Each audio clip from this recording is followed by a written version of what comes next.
Thank you to our presenting sponsor, BetterHelp. I think one of the hardest parts about motherhood is that there's never really an off switch. Even when the house is finally quiet, your brain is still going.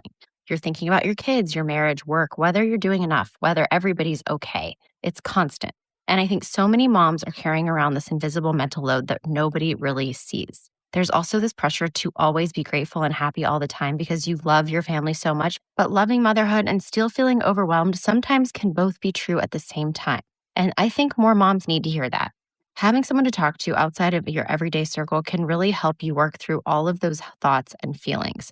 Therapy can be a place to reset, check in with yourself, and get support while you're taking care of everyone else. BetterHelp makes getting started simple. You fill out a short questionnaire and get matched with a licensed therapist based on your needs and preferences. If you ever want a different match, you can switch therapists anytime. BetterHelp has more than 30,000 therapists worldwide and has helped millions of people globally. This show is sponsored by BetterHelp. Sign up and get 10% off at BetterHelp.com. That's BetterHelp.com.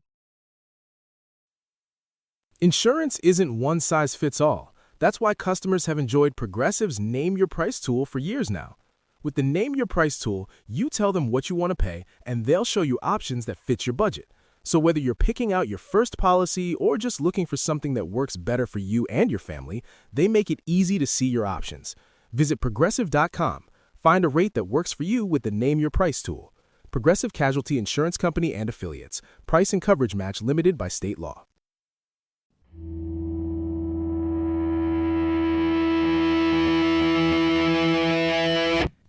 Racist attitudes can be baked into the cake of our history.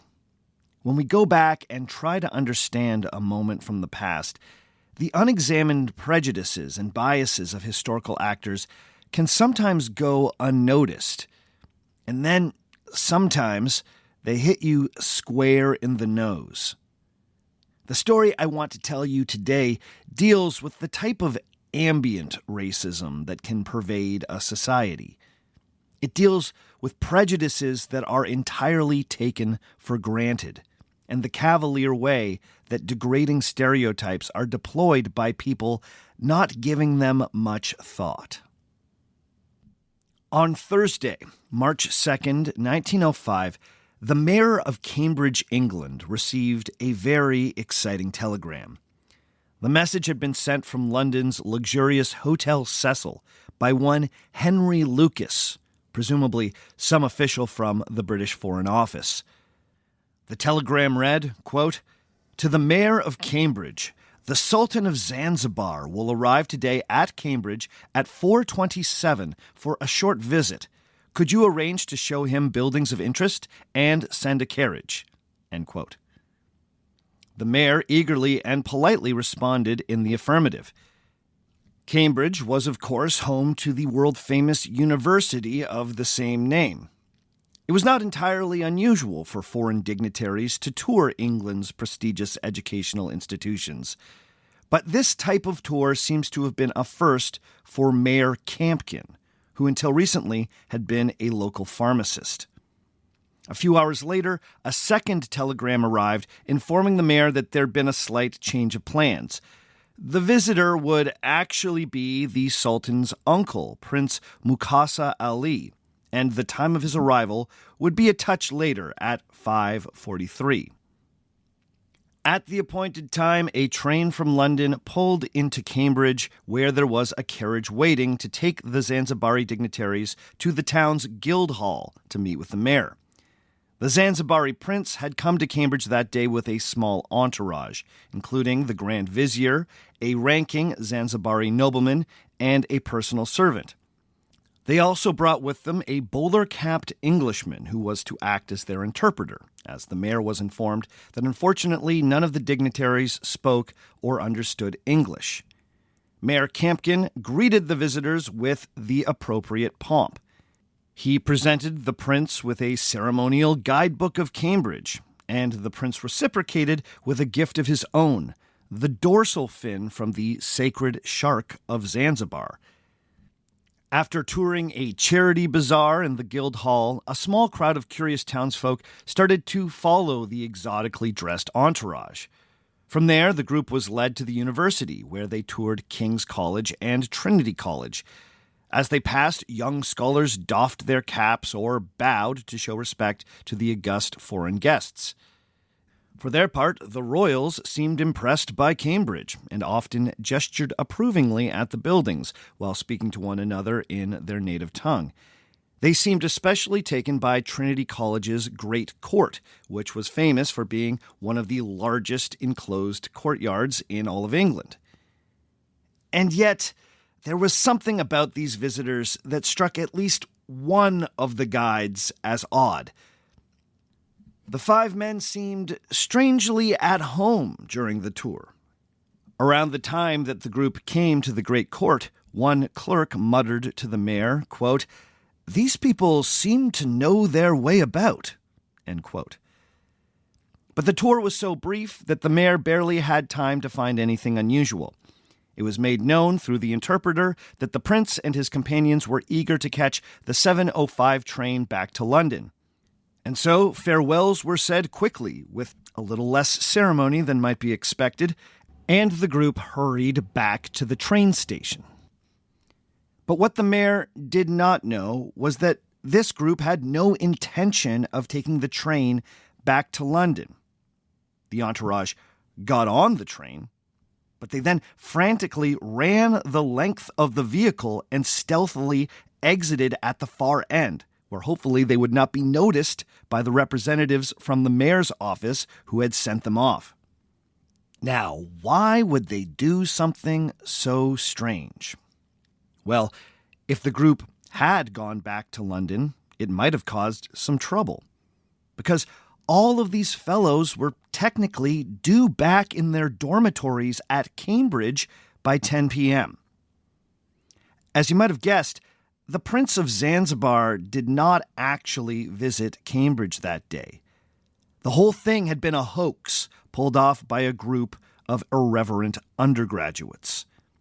The prince, the grand vizier, the nobleman, and the Zanzibari servant were all in fact Cambridge students. They had been made up in faux East African garb by a well-known London costumer.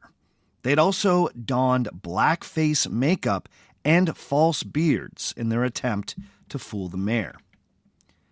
Remarkably, the elaborate ruse had worked. Somehow, no one at Cambridge noticed that these men were wearing makeup. No one knew enough about Zanzibar to clock that their clothes were obviously stage costumes based on crude stereotypes. No one noticed that the delegation spoke a fake language cobbled together from Pidgin, Latin, and Greek, with an added dose of vaguely Arabic-sounding gibberish. No one had thought to ask if there was such a thing as the sacred shark of Zanzibar. No one knew that the reigning Sultan of Zanzibar had been educated in England, and as such, he and much of his household spoke English perfectly. No one had noticed that when the dignitaries produced umbrellas to shield themselves and their makeup from the light rain, one of them was monogrammed with the initials HDVC. This stood for Horace de Vere Cole, the name of the group's infamous ringleader. De Vere Cole was the sire of an aristocratic Anglo-Irish family who traced their lineage back to the Earls of Oxford. At the age of 24, he was already a veteran of the British Army. He had served during the Boer War and had been wounded while fighting in South Africa. Cole had a lifelong love of mischief, but his experience and injuries during the war had only made him more contemptuous of what he saw as unearned pretension. He loved the bawdy and often racist music hall comedy popular at the time, and the thrill associated with a daring practical joke. He also loved the limelight.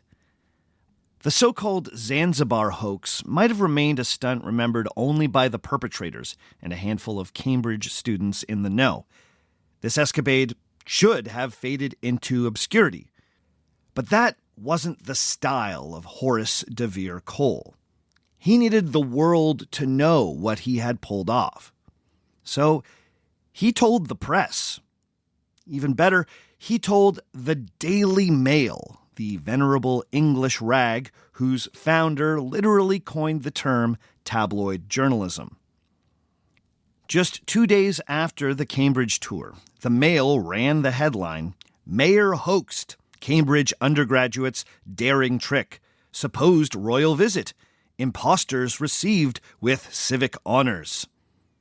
The Daily Mail's mocking coverage was then countered by the Cambridge Daily News, who ran the story with the caption, "A stupid hoax, mayor victimized by undergraduates." The mayor himself was furious at being embarrassed. He took to the pulpit of the local Methodist church, where he condemned the hoaxers. Many assumed that de Vere Cole and his conspirators would be expelled from Cambridge. But amazingly, the whole thing managed to blow over with no serious consequences. As Horace Cole's biographer, Martin Downer, has pointed out, the pranksters made a devious choice in targeting Cambridge's mayor and not the deans of the university. Like many university towns, there had long been a tension between the upper-crust university folk and the middle and working-class townspeople, the old town and gown divide. To many of the aristocratic Cambridge men, the mayor was little more than an up-jumped pharmacist with no pedigree. In their eyes, he was someone who deserved to be pranked. Or, as Downer puts it, de Vere Cole, quote, exploited snobism of one kind to humiliate pretension of another, end quote. Cambridge decided to write the whole thing off as a joke, and the mayor was forced to swallow the humiliation. Now, perhaps if the young de Vere Cole and his collaborators had faced some consequences, history may have played out differently. You see, even with the press coverage, the Zanzibar hoax should have been totally forgotten, or looked back upon as little more than a relic of racially insensitive, music hall-inspired collegiate pranks. Instead, the brash young men behind the practical joke came out of it victorious, emboldened, and a little famous. No lessons were learned, and the perpetrators would eventually strike again. The Zanzibar hoax has been so well remembered because it acted as a prelude to a much more audacious and era-defining stunt. 5 years after the prank at Cambridge, many of the same hoaxers would once again don theater costumes and blackface and claim to be African royalty.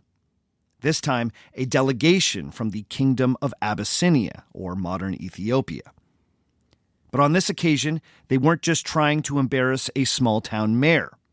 The target was the Royal Navy, and the goal was to gain access to the most important ship in the British fleet, the HMS Dreadnought. You could argue that the Dreadnought was more than just a ship. It was potentially the most important piece of military technology in the world. The so-called Dreadnought hoax of 1910 would go down as one of the most preposterous impersonations of the Edwardian age. This group of fake Ethiopians not only managed to gain access to Britain's most important floating weapon, they were greeted with full honors and were given an in-depth tour from an admiral. The hoax raised troubling questions about the competency of the Navy and the security of the British fleet at the time of heightened tensions with the German Empire in the lead-up to the First World War. How exactly did Horace de Vere Cole and his band of pranksters get away with this? Further, how did it come to pass that Virginia Woolf, one of the English language's most important modernist writers, found herself done up in blackface and a false beard on the deck of the HMS Dreadnought on that fateful day? One of the most interesting things about the Dreadnought hoax is the range of emotions it has inspired. At the time, reactions ranged from outrage to panic to bemused laughs. Some found it hilarious, some found it disrespectful, others thought it was downright treasonous. Historians have been just as torn when it comes to evaluating the Dreadnought hoax as a historical event. Was this prank an indictment of British militarism and the lunacy of the naval arms race? Was it meant to lampoon the arrogance of the Navy's officer class? Was it significant that one of the imposters was a woman in drag? And what should we make of the use of blackface and racial stereotypes? Some have argued that the racist attitudes and ignorance of the Dreadnought's officers were being sent up. Others have said that Ethiopians were being cruelly mocked. Were the hoaxers considering any of this, or was the whole thing a weirdly personal, needlessly racist stunt orchestrated by some of England's most privileged people? Let's see if we can figure it out today on Our Fake History.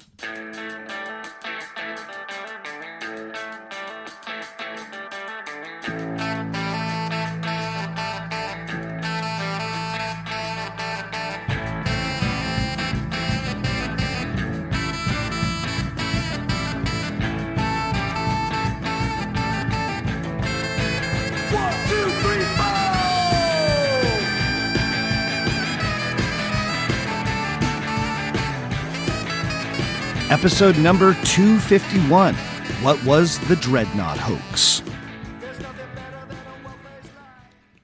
Hello and welcome to Our Fake History. My name is Sebastian Major, and this is the podcast where we explore historical myths and try to determine what's fact, what's fiction, and what is such a good story it simply must be told. Before we get going this week, I just want to remind everyone listening that an ad-free version of this podcast is available through Patreon. And available now for all patrons is the brand new extra episode on the 7 wonders of the ancient world. Clocking in at a hefty 2 hours and 11 minutes.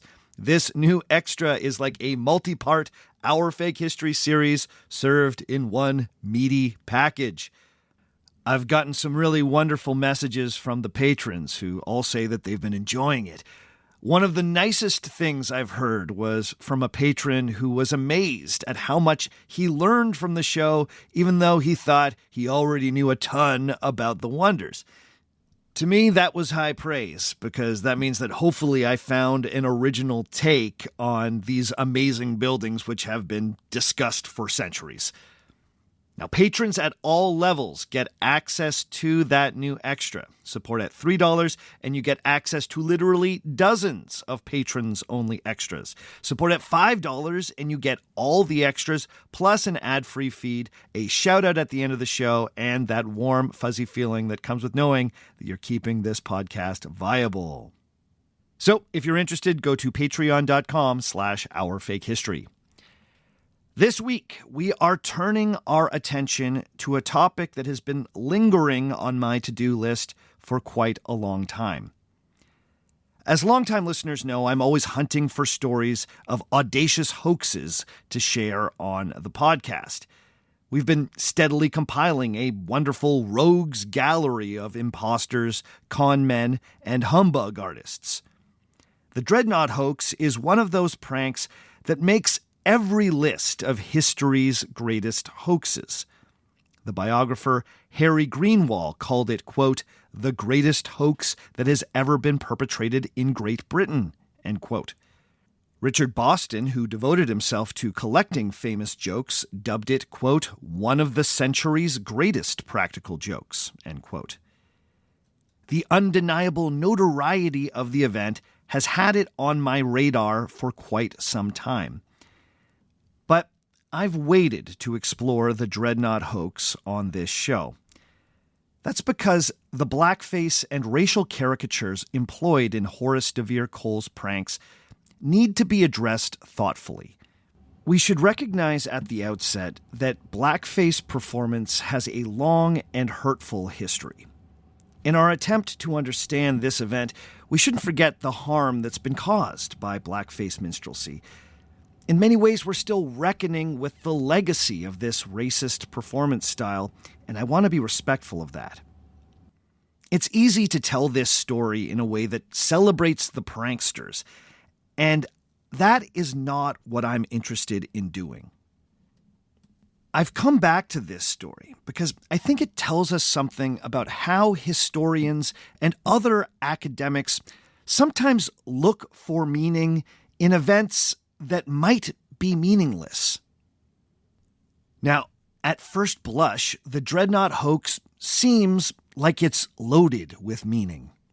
A group of pranksters managed to outwit the Royal Navy and were given an official tour of one of the most important ships on the planet. They did this disguised as Abyssinian royalty. The hoaxers wore blackface, stereotypical music hall-style costumes, and one of them was a cross-dressing woman who successfully passed as a man. More incredibly, that cross-dressing woman was none other than Virginia Stephen, who would go on to become the famous novelist and feminist thinker Virginia Woolf.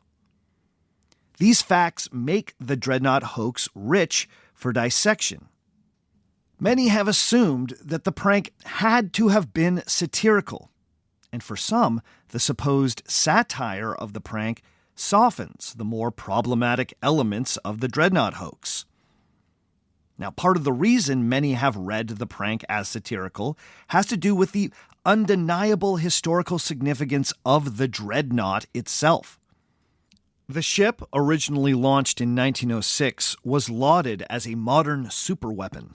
At the time of the hoax, it was not only recognized as the most important piece of military technology anywhere in the world, but it had also come to symbolize British naval superiority and the global reach of the empire. The Dreadnought was more than a ship. It was a powerful totem of Edwardian confidence. Therefore, it should perhaps come as no surprise that some scholars have interpreted this prank on the Dreadnought as a political statement, meant to lampoon British militarism and imperialism. The hoax has been read as a deeply anti-authoritarian stunt, meant to mock Britain's rigid class structure and reverence for the armed services. It's also been seen as a type of punk rock anti-establishment gesture. For instance, the biographer Hermione Lee has seen in the incident, quote, ridicule of empire, infiltration of the nation's defenses, mockery of bureaucratic procedures, cross-dressing, and sexual ambiguity, end quote. She's also argued that the reaction to the hoax, quote, served to turn the incident into the epitome of establishment pomposity versus anti-establishment satire, end quote. Some scholars have even argued that the hoaxers' costumes were a subversive way to reveal the prejudices of the naval officers who were being pranked. For instance, the scholar S.P. Rosenbaum argues that the hoax was, quote, very much an anti-establishment class joke, and finally, an anti-imperialist one in which upper-middle-class costumed black-faced gentlemen and a lady speaking gibberish could uncover the preposterous ignorance of the officers and sailors of the home fleet's flagship with their unique codes of martial honor, end quote. Rosenbaum is suggesting that even though the pranksters employed blackface, the joke was firmly on the Dreadnought's crew because they could not tell white Britons in makeup from authentic Ethiopian people. The scholar Panthea Reed has taken this line of thought even further. She has suggested that by dressing up as Ethiopians, the hoaxers were engaged in a type of anti-colonial activism in solidarity with African people. She has written, quote, enabling Abyssinian royalty to humiliate the most visible sign of English colonial power was the choice of a subtle mind, end quote. Now, I have a real hard time with that one. Britons in costume enabling Ethiopian empowerment? I mean, come on. You see, the more I've learned about the Dreadnought hoax, the less convinced I've become of these interpretations. When you get into the details of how this prank was conceived and what the hoaxers hoped to achieve with it, the less it seems like an act of political theater, and the more it seems like an unfocused, needlessly racist stunt. When I was researching this topic, I started to notice that many of the academics who offered the most elaborate defenses of the Dreadnought hoax had something in common. They tended to be scholars who studied Virginia Woolf. The last three people I cited, Hermione Lee, S.P. Rosenbaum, and Panthea Reed, are all either Woolf biographers or English scholars with an interest in Virginia Woolf's writing. So, how did Virginia Woolf get all twisted up in this? Well, Woolf was born Virginia Stephen. Her brother, Adrian Stephen, was attending Cambridge in 1905, where he became close friends with Horace de Vere Cole. Adrian was one of Cole's chief collaborators in the original Zanzibar hoax. The two remained close for years after that, and in 1910, when the plan to hoax the Dreadnought emerged, Adrian Stephen was living with his sister Virginia in London's Fitzroy Square neighborhood. Virginia got involved because Horace and Adrian plotted the whole thing at their shared home. Now, for those that don't know, Virginia Stephen would eventually be married and would take the name Virginia Woolf. She would go on to distinguish herself as one of the most important English writers of her generation. She's now recognized not only as a great artist and a literary pioneer, but also a groundbreaking feminist. Later in life, she became a devoted pacifist who was deeply critical of colonialism and imperialism. She wrote persuasively about how the ugly rise of fascism had grown out of the type of militarism fostered by the patriarchal society in which she grew up. She has been celebrated as an important British progressive. So, with that in mind, you can understand how the Dreadnought hoax presents a problem for Woolf scholars.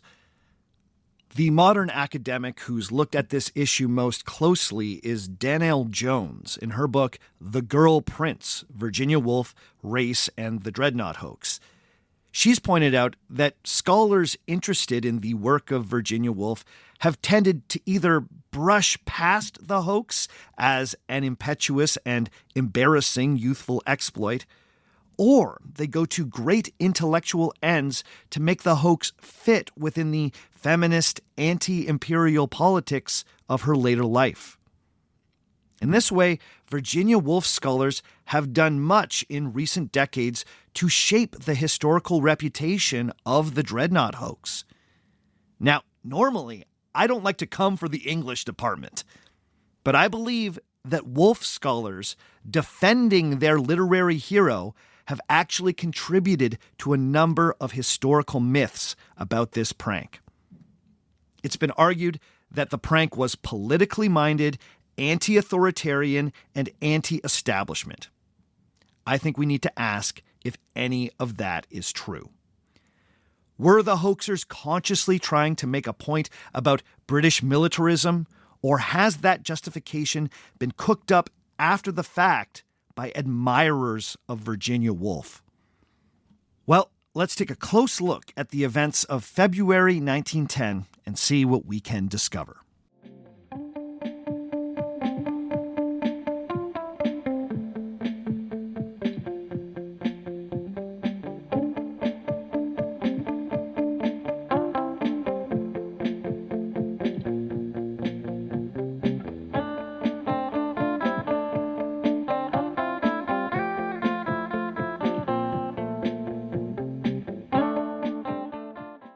Today's episode of Our Fake History is being brought to you by Progressive Insurance. You're listening to this podcast, so I know you've got a curious mind. Here's a helpful fact you might not know yet. Drivers who switch and save with Progressive save over $900 on average. They make it super simple. Pop over to Progressive.com, answer some questions, and you'll get a quick quote with coverage options tailored to your choices. Plus, you'll see which discounts you may qualify for, like the online quote discount or savings for paying in full. In fact, 99% of Progressive Auto customers earn at least one discount. See if you could save when you switch to Progressive. You'll feel good about making a savvy choice. Visit Progressive.com and see if you can enjoy a little extra cash back. Progressive Casualty Insurance Company and Affiliates. National average 12-month savings of $946 by new customers surveyed who saved with Progressive between June 2024 and May 2025. Potential savings will vary.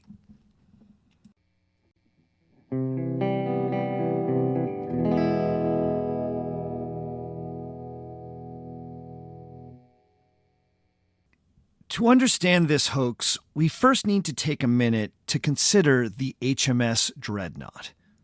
Because if a socially conscious Britain was trying to make a point about the growing militarism in society, the arrogance of the ruling class during the late Empire, or the increasing madness of European relations, then the Dreadnought would have been an obvious target for satire. The launch of the HMS Dreadnought in 1906 is regarded by naval historians as a true watershed in the history of warships. It inaugurated a new era in shipbuilding. As historian Geoffrey Collender has commented, quote, "It regulated all existing battleships to a limbo of pre-Dreadnought obsolescence," end quote. The Dreadnought was so impressive because it combined new levels of firepower — it was the first so-called all-big gun ship — with new levels of armor. On top of that, the state-of-the-art steam engine in the ship meant that it could move at speeds previously unimagined for a vessel of that size. In short, it was bigger, stronger, and faster than anything else on the water.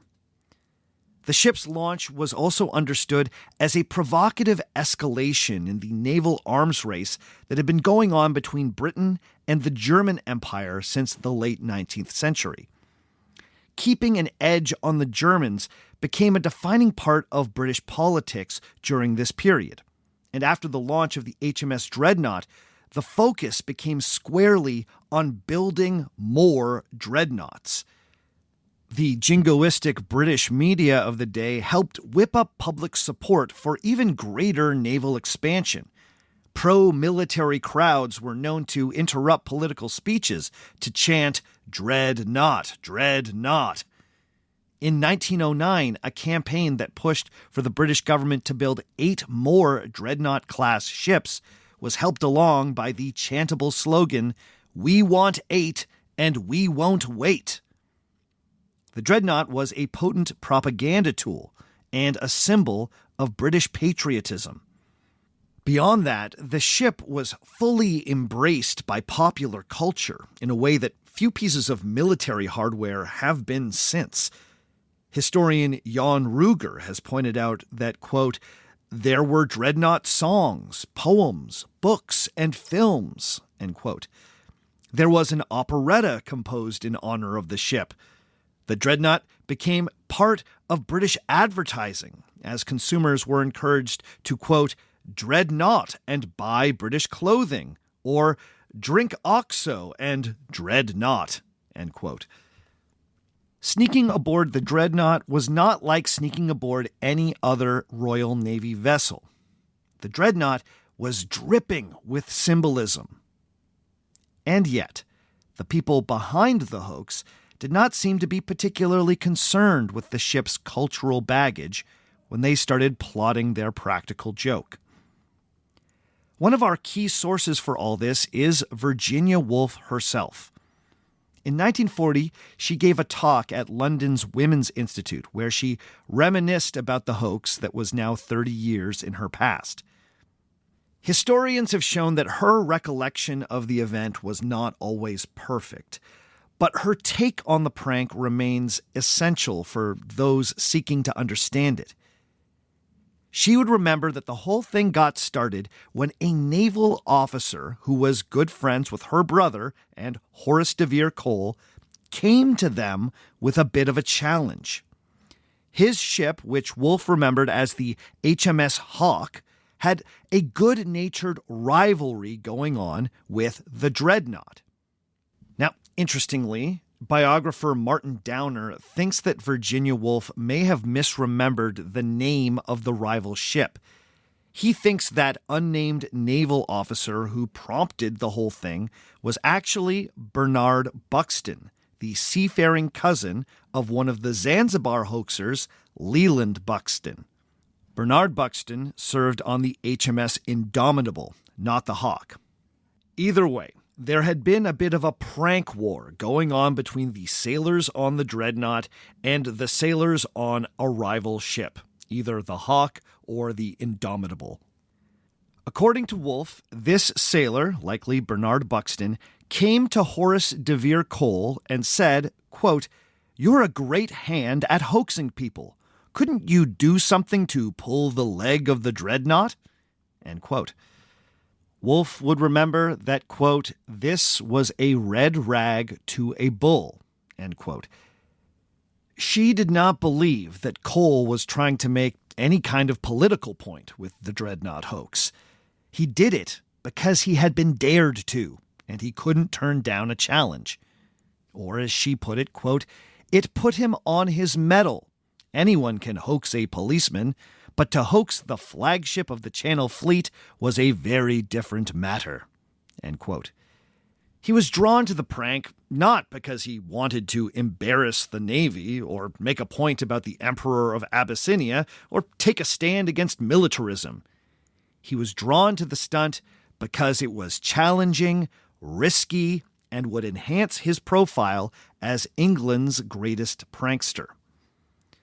The hoax was also interesting to Adrian Stephen and his sister Virginia for personal reasons. Their cousin, William Willie Fisher, happened to hold the rank of commander on the Dreadnought, and the Stevens siblings kinda hated Cousin Willie. Now, perhaps hate is a strong word, but Willie Fisher was a proud and touchy young man who Adrian and Virginia had enjoyed pranking since they were children. Virginia would remember taunting him with the rhyme, quote, we fool it, Cousin Willie, end quote. Oh man, Britain. Anyway, for Adrian and Virginia, the prank was a family affair. If they could successfully hoax the Dreadnought, it would be the culmination of a lifelong quest to embarrass their cousin. So, was this hoax a type of anti-war activism? Not at all. The hoaxers had been brought in by a sailor to act as mercenaries in an escalating series of intership practical jokes. The added bonus was that the Stevens would get to embarrass a disliked family member and pull off an act of daring do. The hoaxers also seemed to have been emboldened by the fact that one of the other people they would be embarrassing was Admiral Sir William May, Commander-in-Chief of Britain's home fleet. He would be on the Dreadnought as it served as his flagship. May had had a distinguished Navy career, but he was also known as unimaginative, conservative, and bureaucratically minded. Adrian Stephen would later comment that, quote, it seemed to me since I was very young, just as I imagine it seemed to Cole, that anyone who took up an attitude of authority over anyone else was necessarily also someone who offered everyone else a leg to pull, end quote. May was the embodiment of a certain type of pompous British authority figure. He was a mediocre man in a very important position who took himself incredibly seriously. It seemed to Adrian Stephen that he, quote, offered a leg to pull. Once it was agreed that the hoax would be attempted, Horace de Vere Cole and Adrian Stephen started plotting and rounding up potential conspirators. It was decided that they would tweak the formula that they had used in the Zanzibar hoax. It had recently been reported that a group of Chinese officials had been given a tour of the Channel Fleet. This tipped the hoaxers to the fact that the Navy was giving tours of the Dreadnought to foreign allies. The goal would be to get an official tour of the flagship by the ranking officers while impersonating a group of foreign dignitaries. This time they chose to impersonate a group of Abyssinian royals. Virginia Woolf would later claim that the choice to impersonate Abyssinians stemmed from the fact that the emperor was known to be touring Europe. She recalled that earlier that year he had been hosted by the French Navy, who had toured him through some of their Mediterranean vessels. But this seems to have been another misremembering. In 1910, the Emperor of Ethiopia, or Abyssinia, was King Menelik II, one of the country's most storied monarchs. But in that year, he was incapacitated in bed. In 1910, King Menelik did not leave Ethiopia. Virginia's brother Adrian would also misremember that the group had specifically impersonated the emperor himself, but that was not the case. They had learned from the Zanzibar hoax that it was risky to impersonate a figure who might actually make the news. Someone may have known what the real emperor of Abyssinia looked like, or may have read about his declining health. They decided that pretending to be obscure but important members of the royal family presented fewer chances of discovery.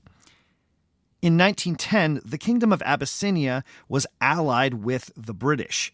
The German Empire was aggressively pursuing its interests in Africa at this time, and the independent Abyssinian Kingdom was understood in Britain as an important strategic partner in East Africa. Cole and Stephen correctly guessed that dignitaries from that kingdom would be eagerly hosted by the Navy. But one should also not count out the puerile pleasure that these guys got from doing blackface and passing off African stereotypes as the genuine article. Using racist caricatures seems to have been part of the fun for this group. The blackface made the prank more of a music hall-style farce. It would have arguably been easier for them to impersonate obscure European dignitaries, but they chose to go as Africans. From there, Horace de Vere Cole learned, likely from his inside man in the Navy, that in a few weeks on February 7th, the Dreadnought was going to be at harbor near the coastal town of Weymouth. This gave him just enough time to make all the needed preparations. A group of impersonators was rounded up, but on the eve of the prank, a few unnamed people dropped out, thinking better of the risks involved with attempting to humiliate the Royal Navy.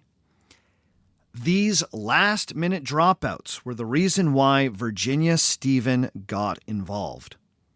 Apparently, Horace and Adrian were discussing the caper at Adrian's home when his sister, Virginia, interrupted the conversation and insisted that she be part of the hoax, saying, quote, "I am ready to come. I should like nothing better," end quote. Now, why was Virginia so insistent on joining this prank? Well, it's hard to say. But in her talk to the Women's Institute, she made the decision sound completely impulsive, motivated by no more than a youthful sense of adventure. After some cajoling, Horace and Adrian agreed to let Virginia take part. Those three were then joined by three other old friends, Guy Ridley, Duncan Grant, and Tony Buxton, another cousin of that seafaring Buxton who may have initiated the whole thing. It was decided that Buxton would impersonate a fictional cousin of the Abyssinian king, who they dubbed Prince Ras El Makalen. The name was meant to echo the name of King Menelik. Virginia, Duncan Grant, and Guy Ridley were to play the emperor's Ethiopian entourage. Horace de Vere Cole played the role of Herbert Cholmondeley, a fake official from the British Foreign Office sent to accompany the Abyssinian party. Adrian Stephen was to be the group's English interpreter. On the fateful day, the group met in London at the Stevens home in Fitzroy Square. There they were met by the costumier Willie Clarkson, who had brought with him a trunk of hokey, Oriental-style theater costumes and a group of apprentice makeup artists. They then set to work painting all the exposed skin on the would-be Abyssinians and applying dark-colored fake beards. They were decked out in colorful turbans, long robes, and crucifix necklaces for a touch of religious authenticity that was almost immediately forgotten by the hoaxers who assumed they were meant to be Muslim. While Adrian's character only called for typical Edwardian attire, he also chose to wear a fake beard in hopes that he would not be recognized by his cousin who would be aboard the ship. Once they were made up, the group posed for a series of photographs, which would eventually become famous in the English press. But there was no time to linger, for they were on a tight schedule and they had a roughly 3-hour train ride from London to Weymouth. About an hour after they climbed on the train, another accomplice named Thomas Harvey, sometimes called the Invisible Man of the hoax, sent a critical telegram from the St. James Street Post Office. It was addressed to Admiral May, Commander-in-Chief of the Home Fleet, and simply read, quote, Prince Makalen of Abyssinia and suite will arrive at 4:20 today, Weymouth. He wishes to see Dreadnought. Kindly arrange to meet them on arrival. Regret short notice. Forgot wire. Interpreter accompanies them. End quote. It was signed by one Charles Harding of the Foreign Office. Now, Harding was a real official, which helped sell the telegram when it was received by Admiral May. But as Martin Downer has pointed out, quote, the telegram's wording was so bureaucratically correct that no one thought to challenge it, end quote. May didn't even bother to call the Admiralty to confirm that the visit was on the books. The Admiral was not one to question orders, and so preparations were made to receive the guests. When the group exited the train in the seaside town of Weymouth, they found the Dreadnought's flag lieutenant, Peter Willoughby, waiting to greet them. This was the first test of their disguises, and amazingly, he was totally fooled. The group was then conveyed quayside, where they boarded a small steamboat known as a steam launch, which took them out to where the HMS Dreadnought was anchored. As they approached the flagship, the impostors noticed that the Navy had rolled out the proverbial red carpet. All the ship's officers stood at attention, wearing full dress uniform.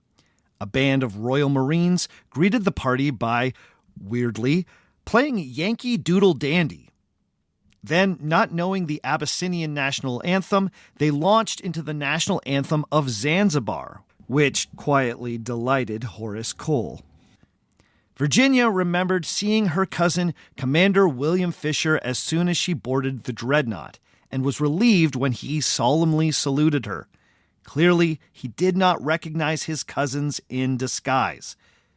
The group was then greeted by Admiral May, and Horace de Vere Cole proceeded to introduce each member of the party. But in the course of these introductions, de Vere Cole forgot the fake identity that they'd cooked up for Adrian Stevens' translator character. So he improvised and introduced him as Herr Kaufmann, a language expert from Germany. Now, this could have been a huge blunder, and indeed, after the fact, many of the more panicked critics of the hoax seized on this detail. Remember, tensions between Germany and Britain were building to a fever pitch at this time. The Dreadnought itself was central to the mounting war fever between the two nations. And here was De Vere Cole informing the admiral that an unexpected German visitor had just come aboard. But in the moment, if any of the British officers had any misgivings about this, they kept them to themselves. In many ways, the whole affair was a comedy of manners. The rules of decorum demanded a certain deference to one's guests. It would have been considered profoundly impolite to turn away a member of the prince's entourage at that moment. By the same token, if you were going to accuse one of these distinguished guests of being a fraud, you needed to be completely sure. Otherwise, it would be a breach of decorum so severe that it might damage the alliance between Britain and Abyssinia.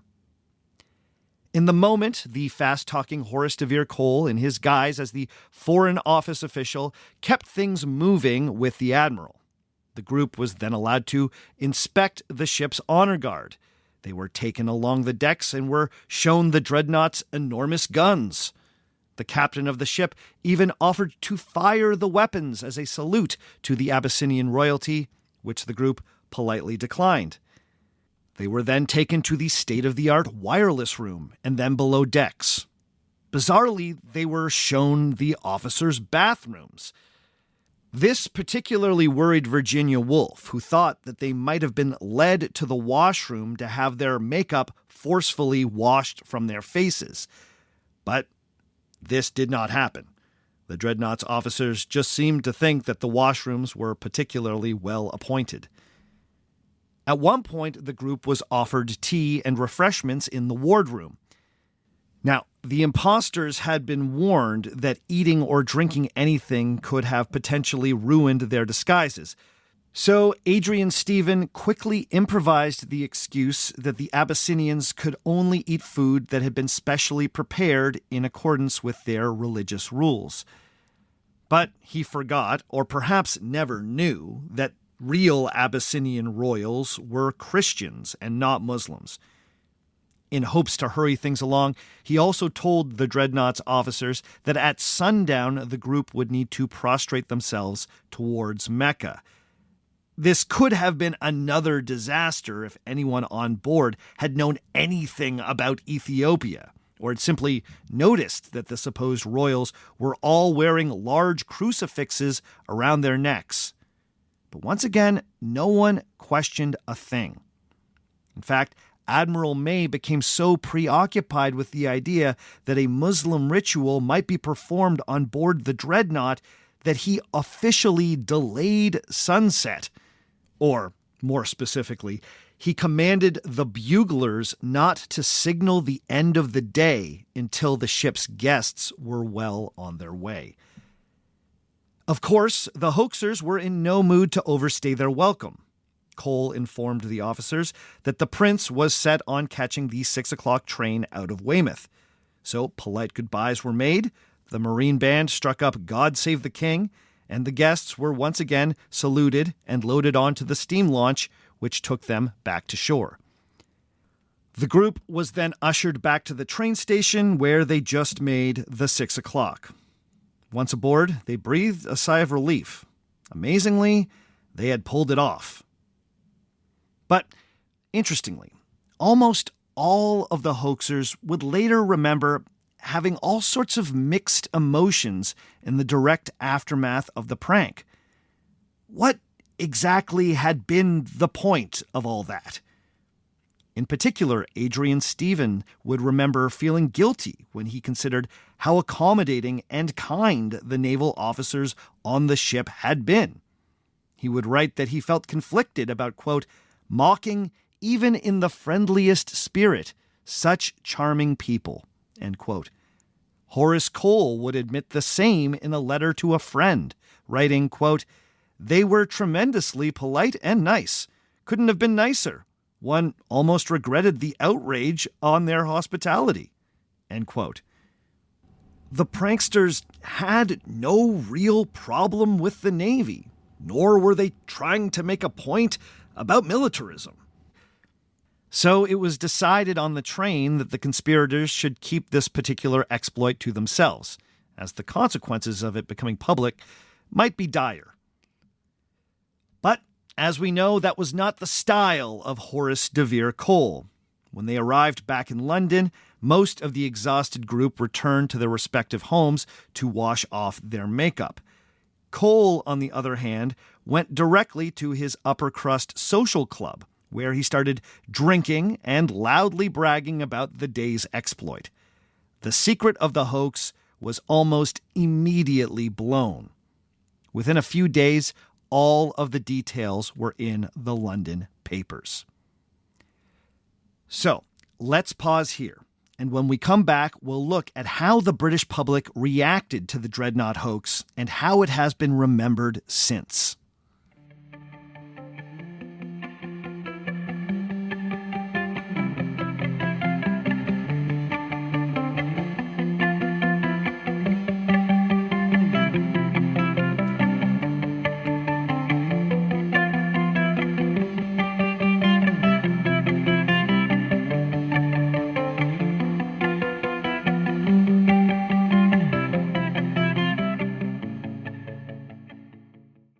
Today's episode of Our Fake History is being brought to you by Shopify.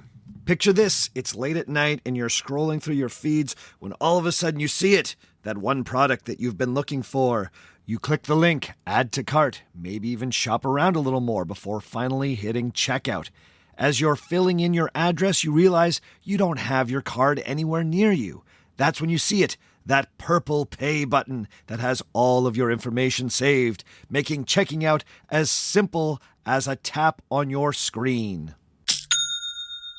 Shopify is the commerce platform behind millions of businesses around the world and 10% of all e-commerce in the United States, from household names like Mattel and Gymshark to brands just getting started. With Shopify, you can get the word out like you have a marketing team behind you. You can easily create email and social media campaigns wherever your customers are scrolling or strolling. See less carts go abandoned and more sales go with Shopify and their Shop Pay button. Sign up for your $1 per month trial today at shopify.com/fake. Go to shopify.com/fake. That's shopify.com/fake.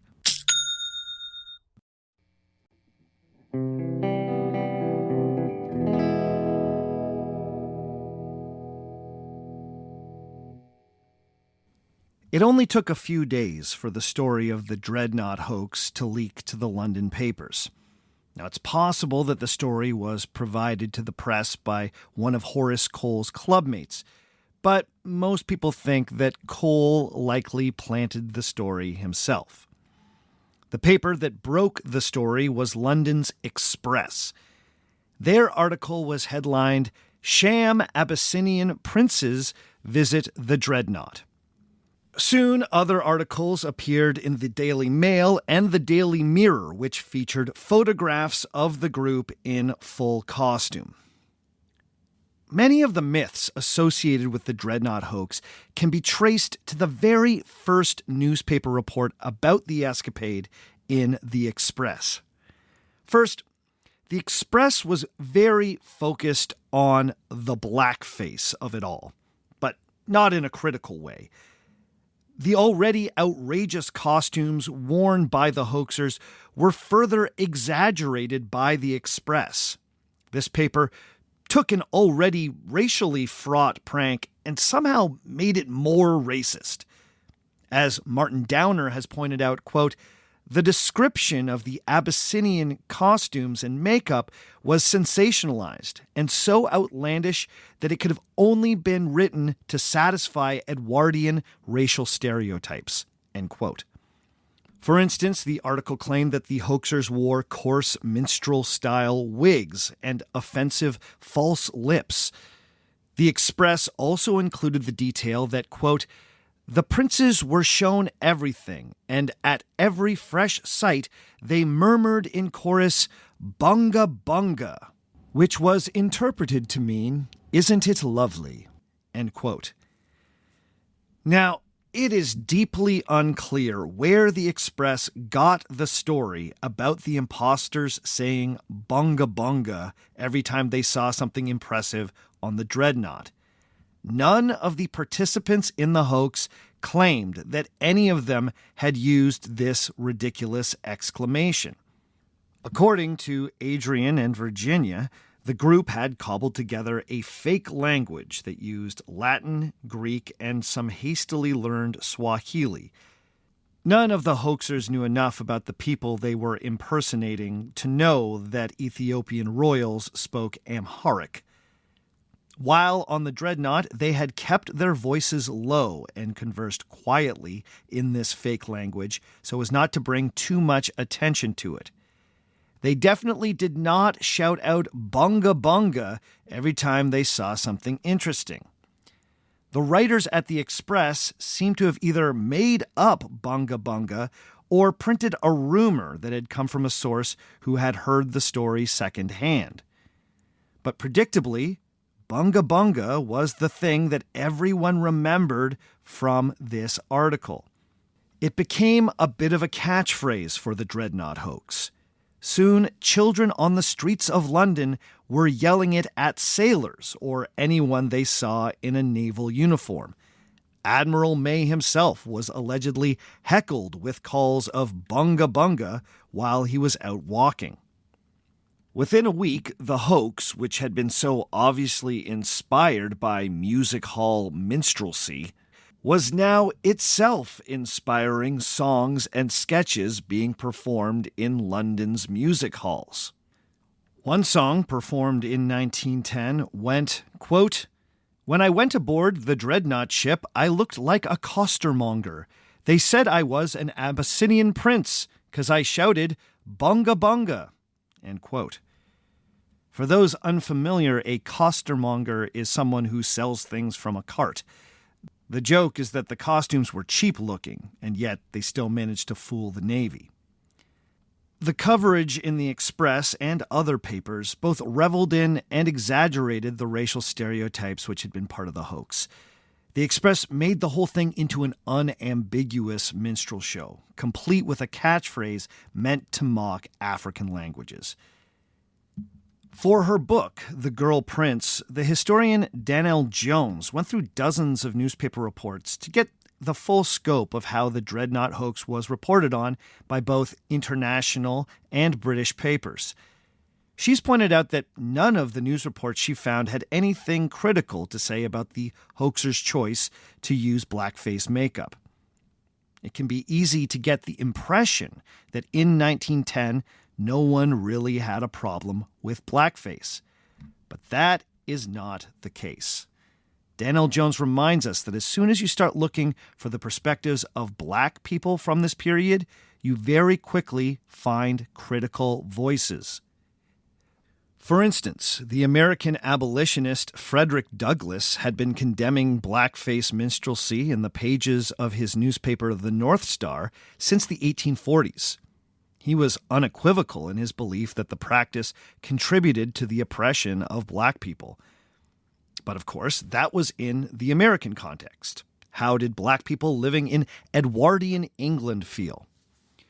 Well, we can get a sense of that from the writings of Augustus Merriman Labour, one of England's first few African-born lawyers, originally from Sierra Leone.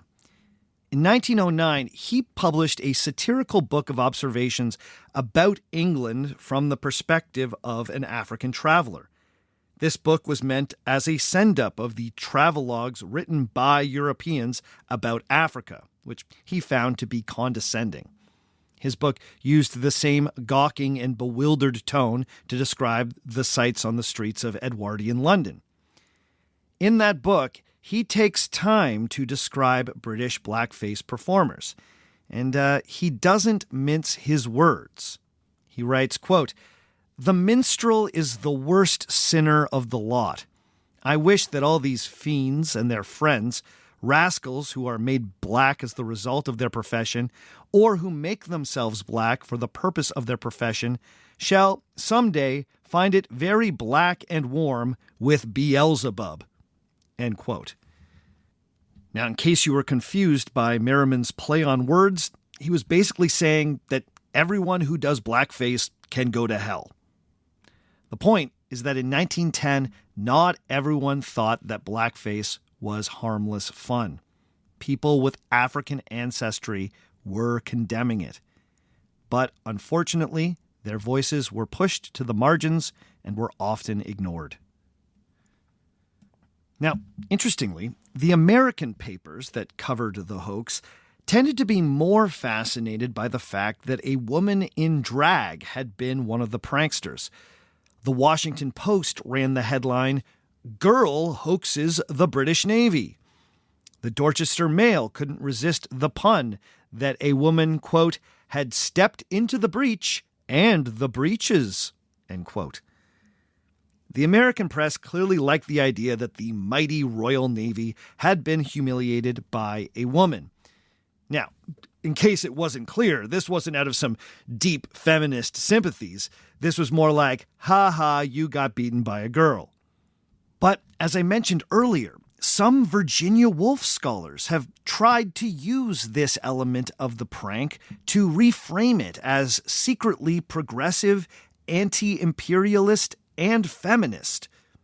For example, in 1996, the English scholar Jean E. Kennard argued that, quote, "The Dreadnought hoax was indeed a power game in which the traditional emblems of superiority, masculinity, and whiteness were the counters. It was played through costume. The participants were dressing up and were also cross-dressed, 4 of them in terms of race and 1 in terms of gender. On the simplest level, the Abyssinian costumes parodied the fancy dress aspect of the naval uniforms and thus effeminized the officers." End quote. Kennard's article demonstrates that if one looks at this stunt from exactly the right perspective, you could see it as tweaking the nose of the patriarchy. But to come to that conclusion, you need to ignore the stated intentions of the pranksters. There doesn't seem to be any evidence that Virginia Woolf or any of the other hoaxers were trying to parody or effeminize the naval officers on the Dreadnought. The hoaxers seem to have regarded the stunt as apolitical and symbolically neutral, which is quite something when you consider the inherent symbolism of the Dreadnought. If Virginia Woolf was drawn to the prank because it seemed anti-imperialist or subtly feminist, she never once mentioned it. Even years later, in 1940, when she reminisced about this prank in her talk to the Women's Institute, she presented the Dreadnought hoax as just a daring bit of fun. She said nothing about any potential social critiques suggested by the hoax. As I already mentioned, after the Dreadnought hoax was successful, many of the pranksters felt guilty about targeting the Navy because they actually had no real gripes with it as an institution. So, I'm sure you're wondering, what were the consequences for the hoaxers? Well, they were helped by the fact that much of the British public seems to have thought that the hoax was hilarious. In fact, according to the albeit spotty recollection of Virginia Woolf, the hoax actually managed to get a big laugh in Parliament. She would remember that after seeing the stories in the papers, a member of Parliament rose in the House of Commons and asked, quote, whether His Majesty's government were aware that a party of irresponsible and foolish people had dressed themselves up as Abyssinians and gone on board the Dreadnought. There were roars of laughter, but the Speaker went on to point out that it was a very serious matter. He said that it reflected upon the credit of the Navy. He said that it showed that anybody, however foolish, had only to send a forged telegram and he would take in the Admiral of the Channel Fleet. He said that we might have been German spies. He said that we had been shown secret instruments, end quote. The point was made that the whole thing represented a potentially serious security breach, especially considering that one of the hoaxers had openly pretended to be German and it had raised no eyebrows. For his part, Admiral May was furious and loudly called for the hoaxers to be prosecuted. However, the only law that had technically been broken was the forgery of the telegram, and none of the known hoaxers had signed that fraudulent piece of correspondence. If the Navy was going to press charges, they would only be able to arrest a bit player in the prank. They were technically unable to prosecute Horace de Vere Cole or any of the pranksters who actually set foot on the Dreadnought. Going after the telegram man seemed petty and counterproductive to many in the Admiralty. Now, I find it pretty incredible that the only law broken in this incident was telegram forgery, but such was the nature of British law in 1910. Eventually, much like the Zanzibar hoax, the concerned authorities decided to drop the whole thing. Admiral May was eventually convinced by other members of the Admiralty that pursuing prosecutions in the matter would only serve to keep the incident in the papers and further embarrass the Navy. Horace de Vere Cole and Adrian Stephen also presented themselves to the Admiralty after the hoax was over to take responsibility. This apparently only further annoyed the admirals, who simply wanted the incident to go away. The conspirators understood that they had been shown a considerable amount of grace by the Navy, and so an unspoken gentleman's agreement came to pass that Horace and the other conspirators would not speak about the hoax publicly ever again. Cole would honor this for the rest of his life. The other conspirators only started reminiscing about the exploit some 30 years later, well after Cole's death. The only real repercussion that resulted from this stunt was an act of petty revenge carried out by Commander William Fisher. If there was anyone more aggrieved by the stunt than Admiral May, it was Cousin Willie, especially when he learned that Adrian and Virginia had been behind it. According to Virginia Woolf, the embarrassment of the hoax inspired a kind of bloodlust in her cousin. She remembered that once it became clear that the Admiralty were not going to press charges against the hoaxers, Cousin Willie appeared angrily at the Stevens door. When they let him in, he started berating Adrian, screaming, quote, "Do you realize that all the little boys ran after Admiral May in the street calling out bunga bunga? Do you realize that you owe your lives to the British Navy? Do you realize that you are impertinent and idiotic? Do you realize that you ought to be whipped through the streets? Do you realize that if you had been discovered, you would have been stripped naked and thrown into the sea?" End quote.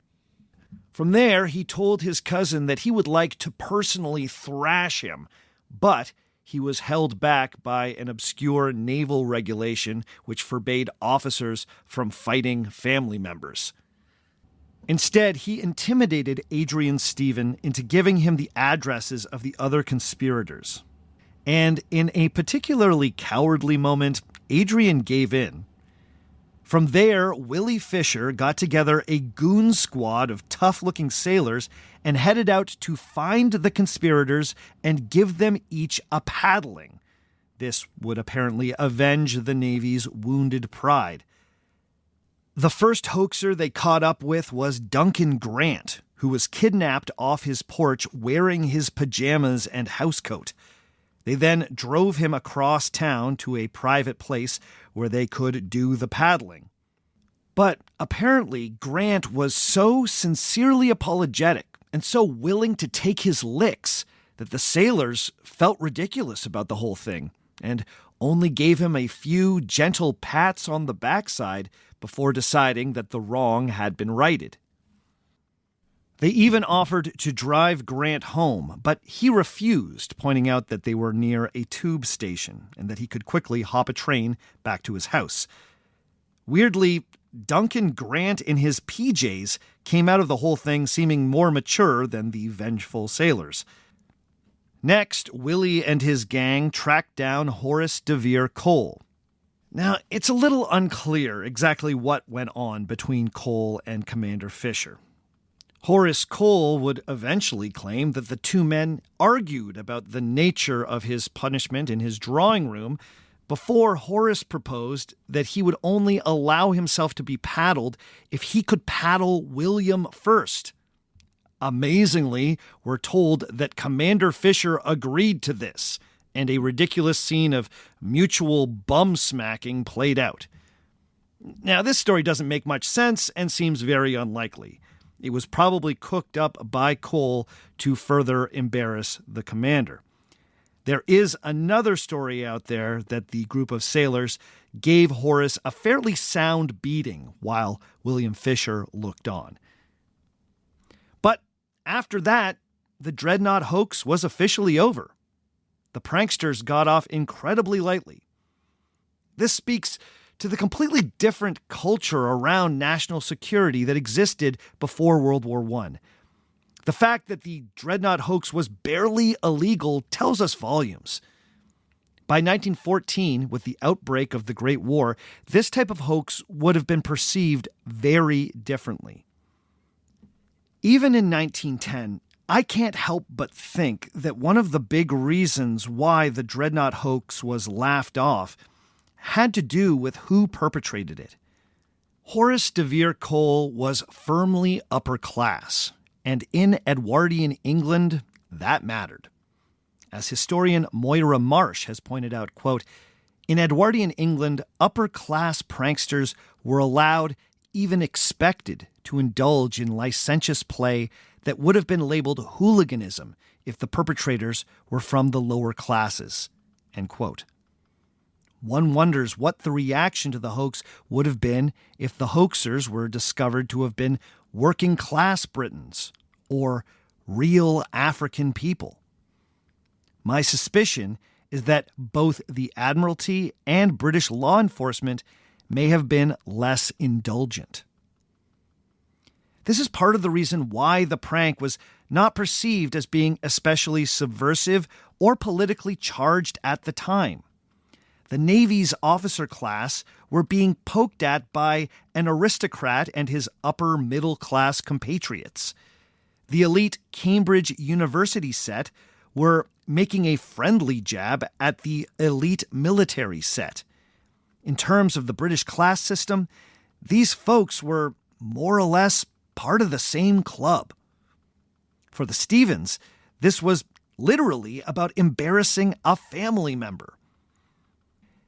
It's my opinion that the most surprising thing about the Dreadnought hoax was how truly meaningless the whole thing was. This is one of those historical episodes that feels like it should mean something. I can understand why so many scholars have combed through this event looking for political or social critiques implied by the prank. The profound symbolism of the Dreadnought and the loaded choice of the pranksters to dress as Ethiopian royalty combine to give this stunt the veneer of satire. But I truly believe that nothing was actually being satirized. The Dreadnought was not targeted because of what it represented about British militarism, imperialism, or patriarchy. For Horace de Vere Cole, it was simply the highest tower to climb and the biggest bell to ring. Attempts by scholars to present the Dreadnought hoax as a profound anti-authoritarian piece of theater are either missing or ignoring the intentions of the pranksters themselves.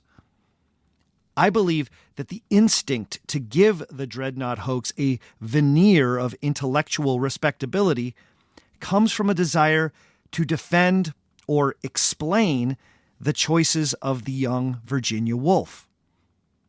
I think we have to accept that as a young woman, she very impulsively got involved in a stunt that involved blackface simply for the adventure of it. I understand why some have tried to place the Dreadnought hoax within the context of her later anti-imperialist politics, but I honestly do not think it's a good fit. There's no doubting that Woolf would go on to be a brilliant author and an important feminist thinker. But that does not mean that everything she did was necessarily well thought out or loaded with politically progressive meanings. As I said at the outset, this story is about the cavalier way that degrading stereotypes are deployed by people not giving them much thought. As much as it might be hard for some scholars to admit, Virginia Woolf was one of those people. Okay, that's all for this week. Join us in just 1 week's time when I will be answering questions about the last 3 episodes. So if you have questions about the Dreadnought hoax, the Curse of Macbeth, or my interview about Roman slavery, please either email them to me at ourfakehistory@gmail.com, or if you are a patron, go to the chat area and put your questions in the appropriate chat section. I always go to the Patreon chat first when looking for questions for the bonus episodes, so that's just another perk of being a patron. Speaking of patrons, I've got a whole lot of shout-outs to give this week.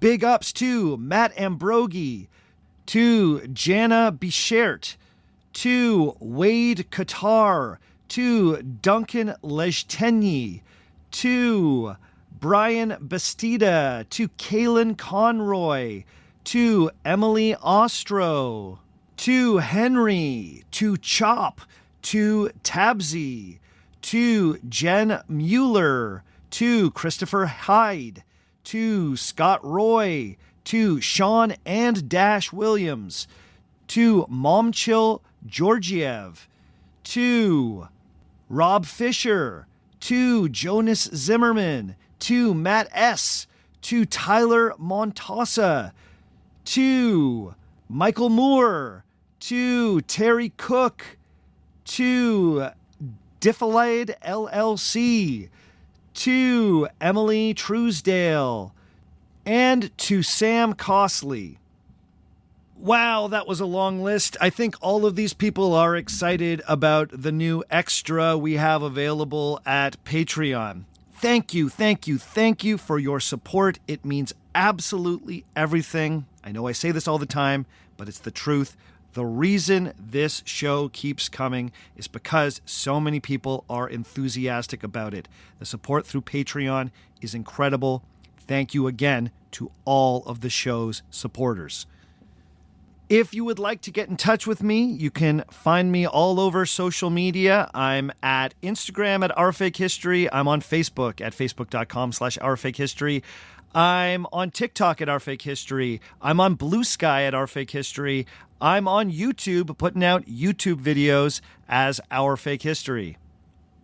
You can also always send me an email at ourfakehistory@gmail.com. As always, the theme music on the show today came to us from Dirty Church. Check out more from Dirty Church at dirtychurch.bandcamp.com. All the other music you heard on the show today was written and recorded by me. My name is Sebastian Major, and remember, just because it didn't happen doesn't mean it isn't real.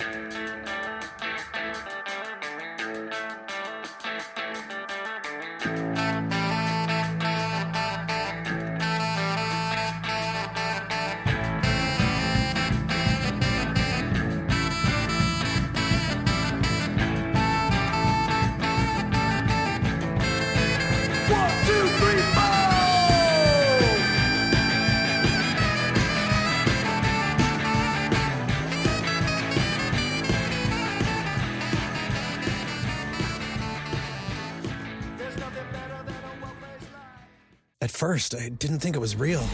I woke up to this blinding light, and I was transported to another place. Pluto TV! Then I heard a voice. Come with me if you want to live. There were thousands of movies and shows, and they were all free. The truth is ours. It's just so beautiful.